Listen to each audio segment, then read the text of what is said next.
தங்கராசு, உன் வார்த்தை, உன் பேச்செல்லாம் நான் மயங்க மாட்டேன் நானு. நீ பாட்ட உன் வேலைய பார்த்துட்டு போ. உனக்கு என்ன வந்துட்டு இதில இருக்கு? நீ என்ன பேசுவ, எப்படி பேசுவ அப்படின்னு தெரியும். நீ ரவுடி பையன்னு தெரியும். நீ சொல்கிறதெல்லாம் கேட்டு நான் பண்ணுற அளவுக்கு, நீ அட்வைஸ் பண்ணுற அளவுக்கு நான் வந்து அவ்வளவு சின்னதா போயிட்டல. அதனால் இப்படி வாய மூடிட்டு அப்படியே போற நீ. அப்படியா? அப்படின்னு சொல்கிற மாதிரி சொன்னது தான் நம்ம நம்ம மதியோட பெரிய ஸ்பெஷல் அப்படின்னு சொல்லலாம் நமக்கு. இன்றைக்கி நம்ம வந்துட்டு ரொம்ப காரசாரமாக எதிர்பார்த்தேன். நான் அந்த அளவுக்கு இல்லைன்னா கூட ஓரளவுக்கு ஓகே அப்படின்னா நமக்கு தோணுது நமக்கு. நம்ம எல்லாருமே ஒட்டுமொத்தமாக பார்த்திங்கன்னா நம்ம வந்துட்டு மதி பக்கம் நிற்கிறோம். இதில் வந்து இந்த ஒரு சிலர் வந்துட்டு என்ன யோசிக்கிறீங்க அப்படின்னாக்கா, நான் என்னமோ வந்துட்டு அந்த அக்ஷிதாவா அந்த பொண்ணு அன்ஷிதா இல்லை அந்த பொண்ணை திட்டுற மாதிரியும் அப்படிலாம் கிடையாது. நீங்கள் இன்னும் யோசிச்சு பார்த்தீங்கன்னா இந்த சீரியலோட இஃபெக்டில் நீங்கள் பார்த்தீங்கன்னாக்கா வந்துட்டு நடிக்கிறதுல பார்த்தீங்கன்னாக்கா அந்த மாமியார் தான் பெஸ்ட்டாக நடிக்கிறாங்க அப்படின்னு சொல்லுவேன் எனக்கு. அதுக்காக மாமியார் நல்லவங்க அப்படிலாம் சொல்லலை. மாமியாராக நடிக்கிற லேடி நல்லா நடிக்கிறாங்க. மாமியார் கேரக்டர் கேவலமான கேரக்டரு. பாக்கியராஜா நடிக்கிற பையன் சூப்பராக நடிக்கிறான். ஆனால் பாக்கியராஜ் வெத்து வேட்டு கேரக்டரு. மலர் வந்து செமத்தியாக நடிக்குது. ஆனால் மலராக நடிக்கிற அன்ஷிதா செமத்தியாக நடிக்கிறாங்க. ஆனால் மலருங்கிற கேரக்டர் ரொம்ப கேவலமான கேரக்டரு அப்படின்னு சொல்கிறோம். இதை தெரியாமல் நிறைய பேர் இதுதான் ப்ராப்ளமே நம்ம ஆளுகள்கிட்ட. என்ன ப்ராப்ளம்னா வந்துக்கிட்டு சினிமாவில் வந்துக்கிட்டு ஹீரோ வந்துக்கிட்டு ஓடி பிடிச்சி பொம்பளை பிள்ளைகளை காப்பாற்றினார்னா அவர் வாழ்க்கையிலையும் காப்பாற்றுவார் நினைக்கிற மாதிரி அப்படியே வாழ்க்கையை நினைக்கிற அதுதான் நம்முடைய முட்டாள்தனமே அப்படின்னு நமக்கு தெரியும். நமக்கு இதுதான் நம்முடைய ப்ராப்ளம்.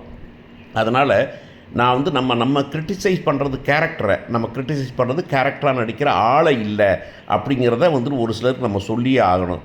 நேற்றைக்கு கூட ஒருத்தர் வந்து கேட்டிருந்தார், அவங்க கொடுத்த கேரக்டர் ஆமையா அந்த கேரக்டர் நல்லா தான் நடிக்கிறாங்க. ஆனால் ப்ராப்ளம் அந்த கேரக்டர் இவனை ஈனத்தனமான கேரக்டர் அப்படின்னு சொல்கிறோம் அப்படிங்கிறத திரும்ப நம்ம சொல்ல வேண்டியிருக்கு.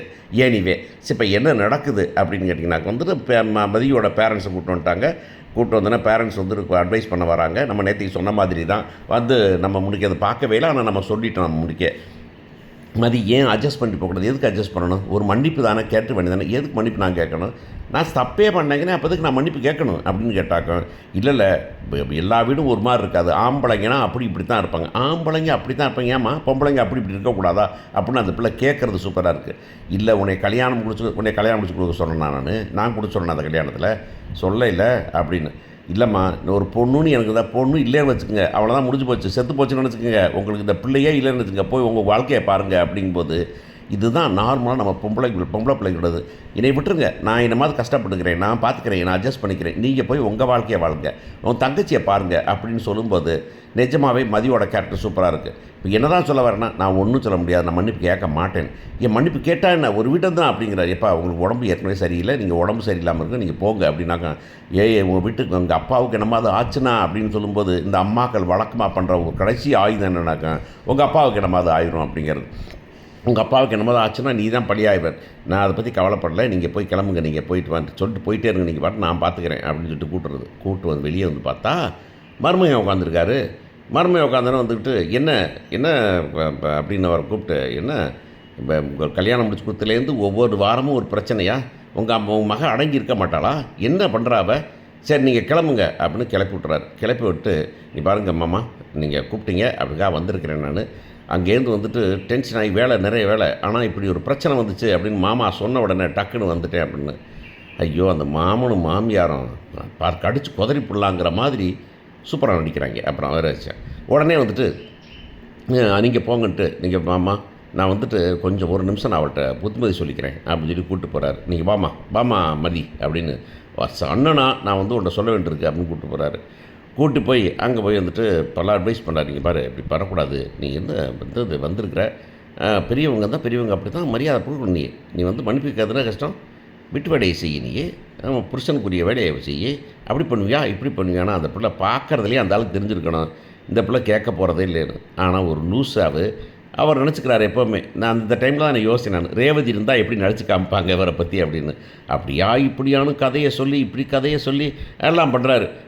அந்த பிள்ளை ஒன்றுமே சொல்ல வந்தார். நான் வந்து மாமா பாருங்கள் நான் சொல்லிட்டேன், புத்திமதி சொல்லியிருக்கேன், மதி உங்கள்கிட்ட மன்னிப்பு கேட்டுட்டு அவள் வாட்டில் நல்லா இனிமேல் வேலை செய்வான், அந்த மாதிரி பிரச்சனை வராது அப்படின்னு அவர் சொல்கிறாரு.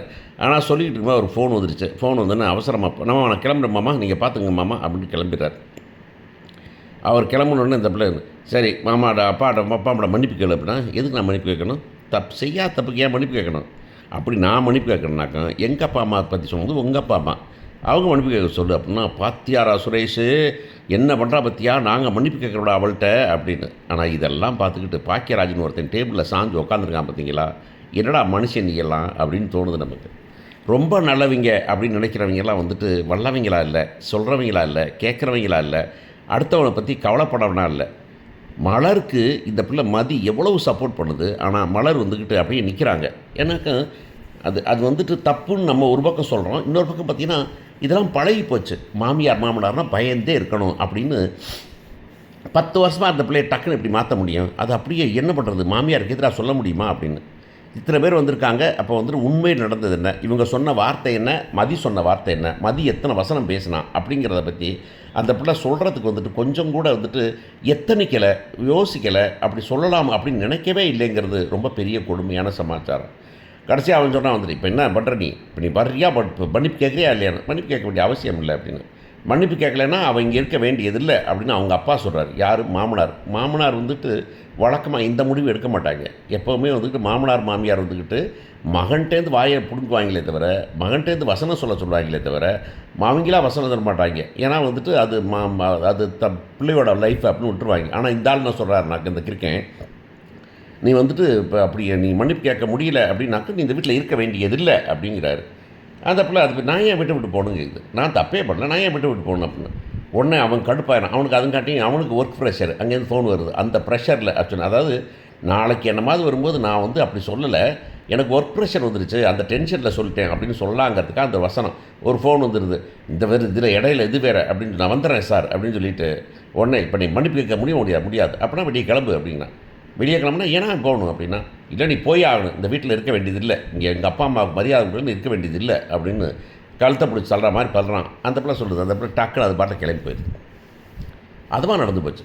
நான் ஏறா என்ன அதை சொல்கிற மாதிரி தான், நீ என்னடா என்னையை வந்துட்டு டிஸ்மிஸ் பண்ணுறது, நான் ரிசைன் பண்ணுறடா அப்படிங்கிற மாதிரி அந்த பிள்ளை கிளம்பி நேராக வெளியே எங்கேயும் போகல. ஏன்னா அந்த பிள்ளை இனிமேல் அவங்க அப்பா அம்மாவை தொந்தரப்படுத்தாது. இந்த வீடு தான், இந்த வீட்டை இருந்து நாஸ்தி பண்ணுமே தவிர இந்த பிள்ளை அப்பா அம்மா விட்டு போகாது, அது போகக்கூடாது. போய் நேராக போய் வெளியே திண்ணையில் உட்காந்துச்சு. அப்போயும் அவங்க மாமியார் என்ன பண்ணுறாங்கன்னா, விறுவிறுன்னு வெளியே ஓடி, பாரு அவள் வெளியே போகலடா, அவங்க தான்டா உட்காந்துருக்கா, அவன் எங்கே உட்காந்துருக்கா அப்படின்னு அந்த கிளவாடி கேட்குறாரு அவர். அவன் எங்கே உட்காந்துருக்கா அப்படின்னு. உடனே மதியும் மலரும் வீட்டுக்காரரும் ஓடுறாங்க. ஓடி வந்துக்கிட்டு, வாமா நீ உள்ளார வாமா, நீ பார்த்துக்கலாம், இல்லை வந்து எல்லாம் ரிலாக்ஸ் பண்ணிவிட்டு கொஞ்சம் காற்று ஓட்டம், எனக்கு வந்துட்டு கொஞ்சம் பிரெயின் வந்துட்டு யோசிக்கிறதுக்கு பண்ணட்டும், நீங்கள் உள்ளார போங்க அப்படின்னு. அந்த பிள்ளை வந்துட்டு அன்ஷிதா நம்ம மலர் வந்துக்கிட்டு, மலர் வா மலர், வாமதி நீ வந்து சாப்பிட்லாம் வாமதி அப்படின்னு. உடனே ஏய் நீ அவளை கூப்பிடாத உள்ளார அப்படின்னு. உடனே நம்ம இருக்கார்ல நம்ம பாக்கியராஜ், இருமா வரட்டும் அப்படின்னு சொல்கிறாரு.